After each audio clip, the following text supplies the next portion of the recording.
bonsoir YouTube, j'espère que vous allez bien. Ce soir on va parler des news TCG et uniquement TCG parce qu'on a une seule carte Roche Duel. J'avais pas envie de la traiter parce que faire traiter qu'une seule carte Roche Duel ça vaut pas le coup, je trouve. Donc on va plonger directement dans les news TCG avec la première qui est tout simplement une promo V-Jump. Le guerrier magnétique Omega Plus. C'est un terre rocher de niveau 4 qui a 800 d'attaque et 1900 de défense. Comme je le disais, c'est la promo V-Jump du mois de décembre qui sortira donc le 21 octobre. Si cette carte est dans votre main ou votre cimetière, vous pouvez détruire un autre monstre rocher dans votre main ou terrain face recto. Si vous le faites, invoquez spécialement cette carte. Mais bannissez-la lorsqu'elle quitte le terrain. Lorsqu'un monstre terre sur le terrain active son effet en effet rapide, on peut sacrifier cette carte, cibler un monstre face recto sur le terrain pour le changer en position de défense face verso. Et on peut utiliser chaque effet de guerrier magnétique Omega Plus qu'une seule fois par tour. C'est une carte où on va, désolé de le dire, s'en battre les couilles. À quel moment une carte rocher guerrier magnétique est à l'heure actuelle intéressante dans le format? Il n'y en a pas. Ou en tout cas, c'est que je ne l'ai pas trouvé. On va avoir plein de petites cartes et vous l'avez vu. Il y a du support pour un archétype très bizarre, mais on en parlera à la fin parce que je sais que ça vous plaît. Avant, on va parler d'une carte qui m'intéresse personnellement, le dragon armé menaçant. Dragon armé menaçant, c'est donc un monstre vent dragon de niveau 5 à 2400 d'attaque, 1700 de défense. Tant que cette carte est dans votre cimetière, vous pouvez cibler un monstre dragon que vous contrôlez, on le pète. Et si vous le faites, on invoque spécialement cette carte. Ce qui est en somme super. Vous pouvez défausser une carte puis cibler un monstre avec maximum 2400 d'attaque sur le terrain, on le détruit. Et si on détruit un monstre que nous contrôlons, on peut invoquer spécialement un monstre dragon depuis notre main ou le deck dont le niveau d'origine est supérieur à 2 à celui du monstre détruit. Et merci Sonos92 de nous avoir follow. Bonsoir à toi. Sois le bienvenu parmi nous. Dragon armé menaçant, c'est une carte un petit peu funky, on va dire, qui dans le deck dragon armé va accélérer le deck parce que on peut facilement l'envoyer au cimetière, facilement l'invoquer sur le terrain et donc facilement invoquer des monstres dragon armé d'un niveau au-dessus. Je parle bien évidemment dragon armé, mais dragon armé du tonnerre également. Carte qui est un petit peu en rapport avec Ange Déchu, mais pas tant que ça, mais un petit peu quand même. C'est la couronne interdite, une nouvelle carte magie jeu rapide interdite qui arrive dans Burst Protocol. Aucun joueur ne peut activer d'effet de monstre en réponse à l'activation de cette carte, ce qui est un banger.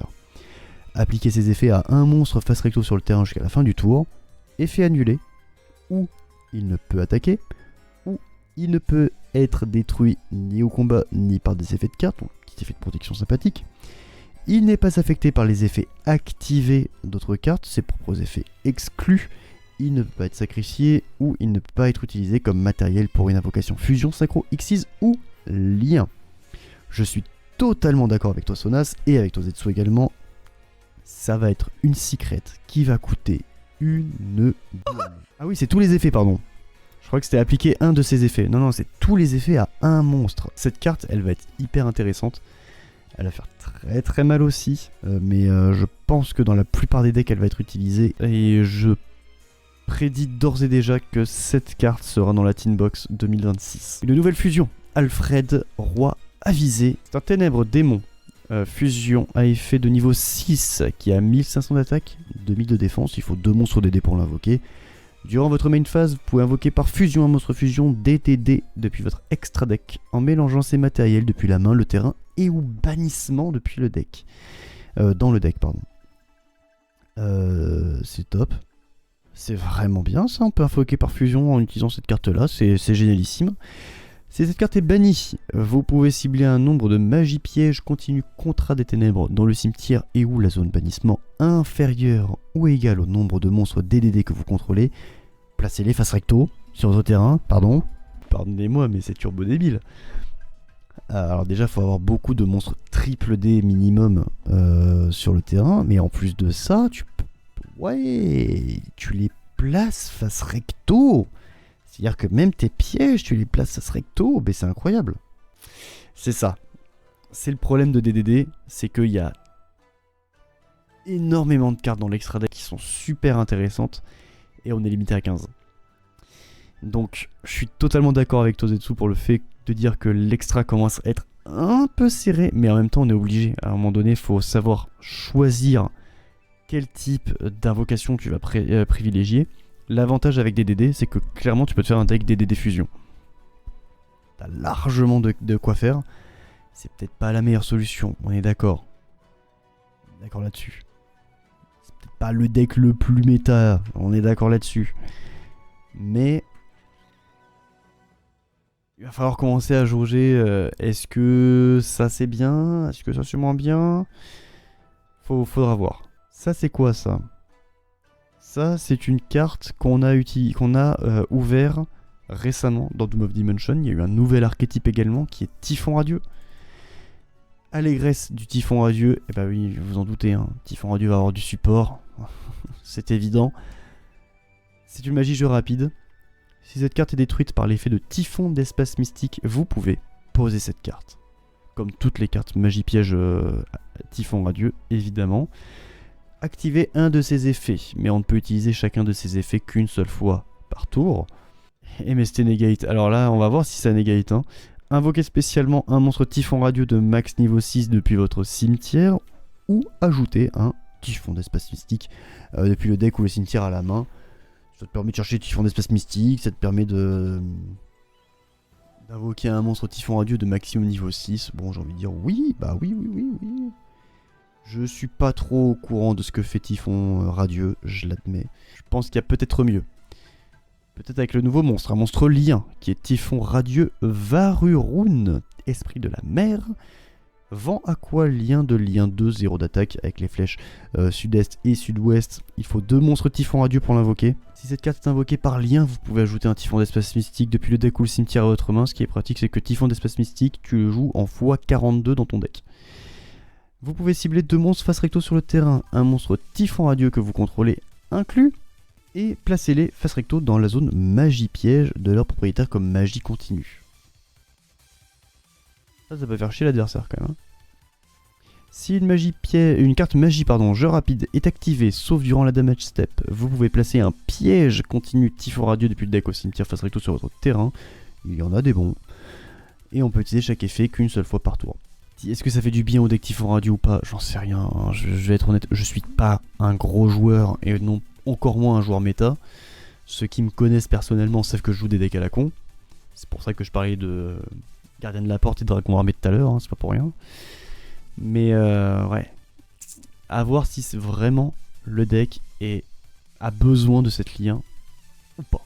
On va parler des 2 archétypes qui ont eu, enfin de 3 archétypes plutôt, qui datent de Justice Hunter, qui ont eu leur propre carte de support. On va commencer avec Miami. Assistance Miami, c'est un piège continu. Une fois par tour, durant la stand-by, vous pouvez gagner 100 points de vie. Et si vous le faites, votre adversaire paye 1000.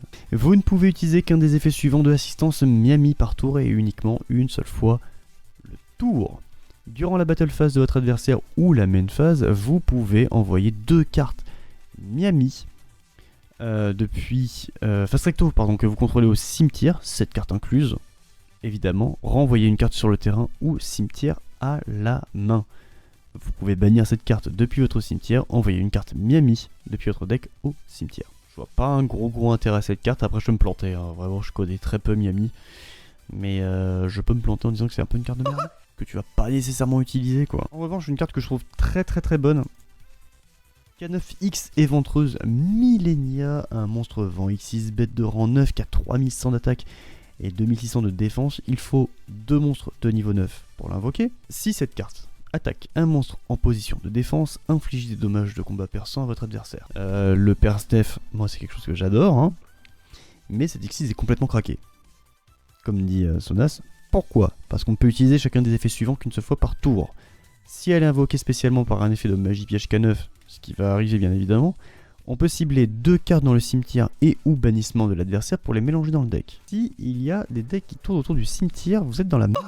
Ensuite, lorsque votre adversaire active un effet de monstre en effet rapide, vous pouvez détacher 2 matos, annuler l'effet et détruisez toutes les cartes sur le terrain. J'en parlais un petit peu à Azaimaksu en off tout à l'heure. Cette carte, c'est Zeus en mieux. Zeus a moins d'attaque, ne fait pas de perce def, ne permet pas de renvoyer des cartes dans le cimetière ou bannissement dans le deck. En plus tu pètes tout. Bah oui, bah écoutez, hyper facilement invocable dans le deck K9. Et overcracké, bah écoutez, j'ai envie de dire oui. Donc voici Chorus, que dragon, un lumière dragon fusion de niveau 6, qui a 2400 d'attaque, 1500 de défense. Il faut au monstre que dragon et un monstre dans la main, un petit peu comme toutes les fusions que dragon de mémoire. On peut cibler 2 cartes que dragon dans le cimetière et une carte face recto sur le terrain du même type, monstre, magie ou piège, qu'une des cartes qu'on a choisies évidemment. Hein. On peut choisir une carte magie, une carte piège par exemple. Tu peux choisir une carte face recto sur le terrain qui est magie ou piège par exemple. On mélange les 3 dans le deck, ce qui déjà en soi est très bien. Mais c'est vrai que c'est pas un effet rapide donc c'est chiant. Si minimum 2 monstres sont envoyés au cimetière en même temps. Donc, invocation synchro, fusion, Xyz, pas Xyz, mais lien, rituel. Admettons, on envoie des cartes parce que c'est un coup. Tant que cette carte est dans le cimetière, on peut invoquer spécialement cette carte, mais on la bannit lorsqu'elle quitte le terrain. Bon. C'est vrai que le mettre en effet rapide, ça aurait été pas mal. On va pas se mentir. Forcément, il en fallait un moins bon que les autres. Hein. C'est tombé sur que dragon, c'est tombé sur que dragon. Mais au moins, on a du support, c'est ce qu'il faut se dire. Et puis, je sais pas si les joueurs que dragon vont être contents, mais ça existe quoi. Je vous laisserai discuter de ça en commentaire ou quoi. Oui, parce que Sonas, tu le sais peut-être pas, mais on est en live, certes, mais il y aura une rediffusion YouTube de ça. Hein, je précise. T'es pas content. Tu dois être un joueur que dragon, tu n'es pas content, je comprends. On a une 3ème tasse de réveil. Tasse de réveil commence à devenir un deck. Attention.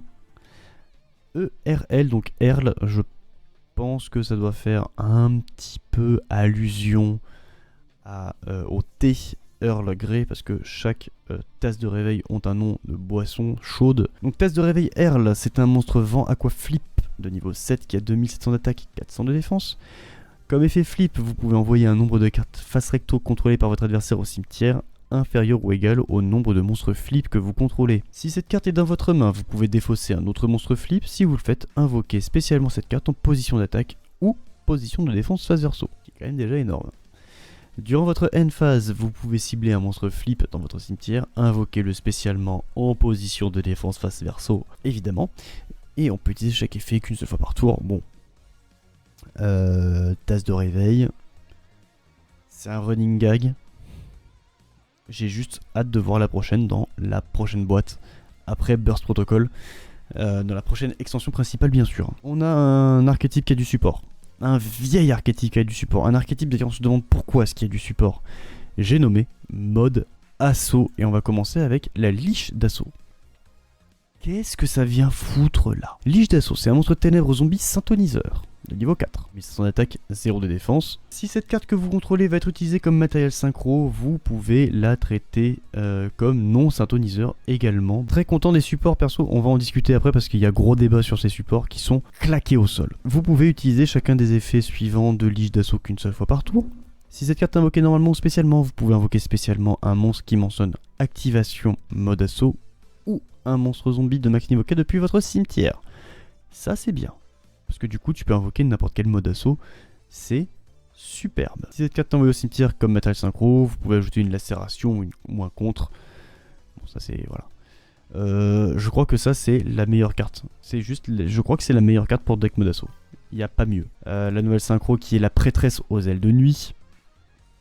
C'est un monstre vent magicien de niveau 8, 2500 d'attaque, 2500 de défense. Il faut au moins un synthoniseur et un monstre non synthoniseur pour pouvoir l'invoquer. Et c'est ça qui est bien, c'est que si cette carte est invoquée spécialement, on peut poser activation mode assaut, qui est la carte maîtresse du deck. Clairement. On peut la poser depuis la main, depuis le deck, depuis le cimetière, et il peut être activé ce tour. Et ça, pour le deck mode assaut, c'est vraiment banger. On peut défausser une carte, ajouter à votre main ou invoquer spécialement un monstre qui mentionne activation mode assaut depuis le deck. Ça aussi, c'est très bien. Et aussi, on ne peut pas invoquer spécialement, excepté des monstres synchro depuis l'extra deck, le reste de ce tour. Donc là, on est sur une synchro qui peut globalement faire exactement la même chose que le monstre synthoniseur, c'est-à-dire qu'on peut invoquer un monstre qui possède activation mode assaut, qui le mentionne, je veux dire, depuis le deck. Avant de parler des autres monstres qui pour moi sont vraiment mid, on va parler de évolution du duel zone d'assaut, donc évolution du duel qui reprend le nom de l'OAV entre Jack et Yusei. Et on voit même la tête des lords de monstres sur cette petite carte, c'est une magie de terrain. Lorsque cette carte est activée, vous pouvez ajouter un monstre qui mentionne activation mode assaut depuis le deck au cimetière à la main. Bon, oui, pourquoi pas, tu peux récupérer celui que tu veux, c'est cool. Les monstres mode assaut ne peuvent être détruits ni au combat, ni par effet de carte de votre adversaire durant le tour où ils sont invoqués spécialement. Effet de protection, fait du bien, j'ai envie de dire. On peut payer 2000 points de vie, ce qui est gigantesque. Une fois ce tour, vous pouvez activer activation mode assaut en sacrifiant un monstre synchro dans l'extra deck. Tu payes 2000 points de vie, tu actives ta petite activation mode assaut, depuis l'extra deck tu dégages, donc pourquoi pas, j'ai envie de dire. Pour l'effet, en vrai de vrai, 2000 c'est pas rien, 2000 c'est un quart de tes points de vie. Faut prendre ça en compte aussi, hein. Tu payes un quart de tes points de vie pour juste invoquer un monstre. En activant une carte piège que tu as posée au préalable. Je trouve que c'est beaucoup. Mais bon, sait-on jamais, peut-être que les autres monstres, les deux monstres qui nous ont été donnés, sont très bons. Le premier c'est épéiste cramoisi, donc ce sera les deux monstres de Jack et de Yusei, les deux monstres secondaires, les deux aces secondaires. Donc c'est un monstre feu guerrier de niveau 10 qui a 3300 d'attaque, 3100 de défense. Elle est invocable spécialement uniquement avec activation mode assaut bien sûr. On peut révéler cette carte dans la main, ajouter activation mode assaut ou une carte qui le mentionne depuis le deck à notre main. C'est un searcher, très bien. On va pas se mentir, c'est très bien. Voilà, on peut charger une carte qui le mentionne, hein, bien sûr. Et si on le fait, on mélange cette carte dans le deck, ce qui est totalement cool. C'est vraiment dommage qu'on puisse mélanger, enfin qu'on doit mélanger cette carte dans le deck après avoir récupéré activation mode assaut.